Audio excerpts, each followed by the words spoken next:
Welcome back again to High Country DFS Sports and News.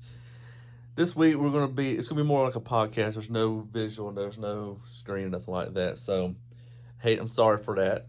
But we got some great information here. Uh, it's Kansas. Race starts at 3 o'clock today. It's a mile and a half track, 267 laps. Some dominant points if you ever playing over there on DraftKings, but there's no real dominator now, so this is all one. You need to get some lap leaders, but you also need to get some place differential drivers and a little bit of luck. A little bit of luck's never a bad thing. Darlington and Dover, what I'm really looking at. I'm not going past years, history and stuff like that. Even though there's certain drivers that just has the knack for this track, but this car is so different now, and it's basically just a clean slate. But we're going back on some data. We're getting some tracks that we can actually look at some stuff that we can put into our DFS lines and stuff like that. But let's go ahead and dive in. I have 15 picks right here, drivers that I have in my pool this week. I narrow mine down a little bit as it gets closer to me building lines, but this is my main pool I'm getting out of, and let's get into it. Larson, he's starting third.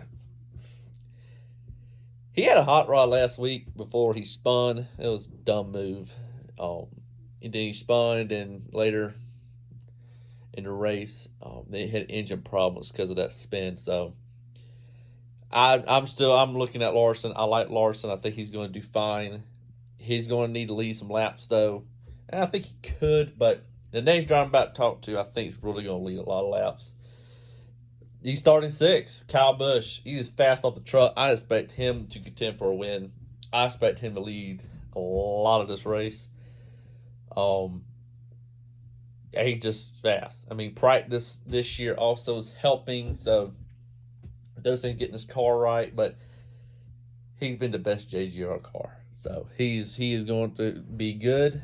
JGR, I think this week's going to show a little bit. Getting this time of the year, they start showing a little bit more. 18th, Hamlin. Yeah, he's been bad luck all season for the most part, but PD and has a good chance. I mean, has a good car before issues, it seems like. So if he can stay clean, I think he can contend for a win. I think he can lead some laps. Like I said a second ago, JGR cars, I think is going to show out this week. Truex is probably my least interest in pick this week for JGR car, but I like him. I think he can contend for top 5, top 10. He may lead some race, but he's going to lead a good chunk of this race. But I like him. I think that he's going to be good, but he is not my favorite in the JGR camp. William Byron, 13th. He's been fast all year. I think there's going to be some better cars this week instead of him. But he seems like he could be up there. If he can get the clean air, then that's the thing too.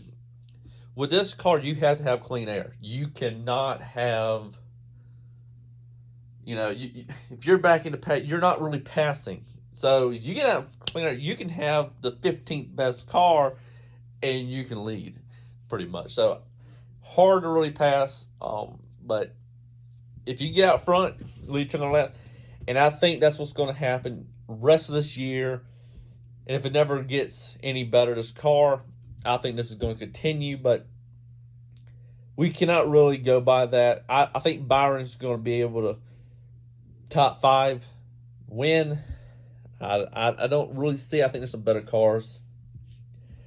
This next guy, he has been in the mix week in and week out. I think he got top 5.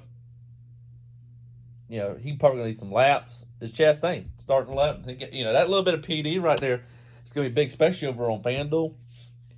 I really like Chastain. I'm going to have me some of him over there. I'm going to have a lot.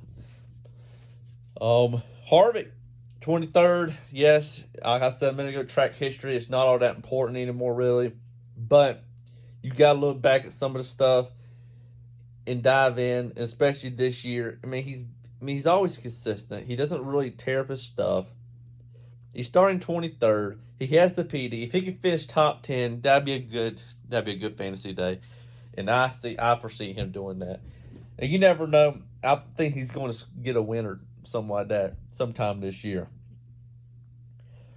Reddick starts second. He's going to run, top 5 all day, probably. And I expect him to lead some, but I think it's going to be hard. I think if Bell could get out front, start a race and he just leads, I think he's going to lead a chunk of the race. And that's going to take away from Reddick's upside. But I do still like Reddick. He's been very good this year. But yeah, Bell, he's on pole, hot rod off the truck. He's going to probably get out front, clean air, lead a chunk of the first bit of the race, and he's probably going to hang in the top 5, top 10 all day. Could he win? Yeah. He's got a good vehicle. He got a good car this week.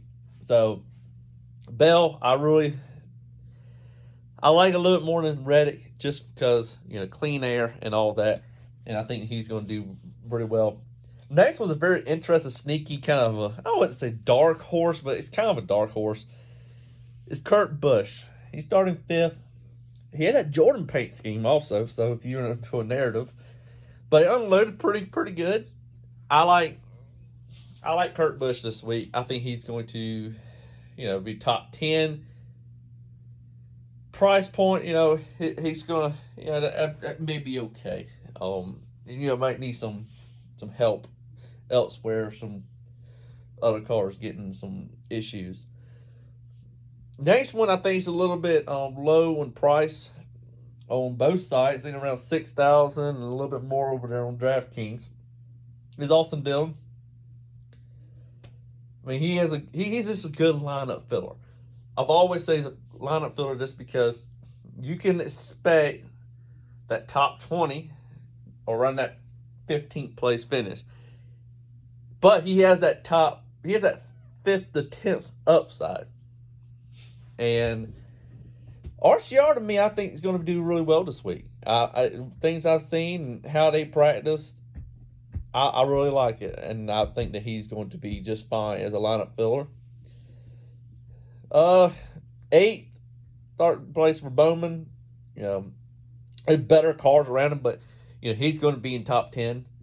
And sometimes he sneaks out a win. And this may be one of those races. So that's somebody to watch out for.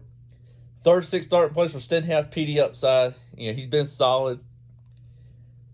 It's in between him and the next driver I'm going to talk about in 35th, Buescher. He got PD upside. 5-lap average, Buescher gets before he spun. Was 6th in practice. He's going to back up. But I really go with Buescher just because, it's a little bit cheaper. Also, I think it's a little bit safer. We all know about Stenhouse, about spending and everything, but I don't want to go on that rant. But my 15 driver, and this is kind of my interesting play of the day. Looking at last week, looking at some of these other tracks that's kind of comparable, looking at, what's been going on. And this guy starts at 22nd. And it's Eric Jones. I think it's a very interesting play. I don't think he's going to be that high owned. And I think you can take advantage of that, especially in like a 10 max or something like that. You could take advantage of a lower owned Eric Jones. That, I think, it's been a top 15 car. He's been at some of these tracks. Now, not every week, but some of these tracks, he's shown some life. And I'm just piquing my interest. So, that's some driver that I think we can look at and watch for this week. Wouldn't say put him in all your lines, but if you want to sprinkle him in, I think it'd be very good. But that's it for this. I hope everybody has a good week. This week, right here in Kansas. And like, subscribe, share. And I appreciate you. Thank y'all for listening.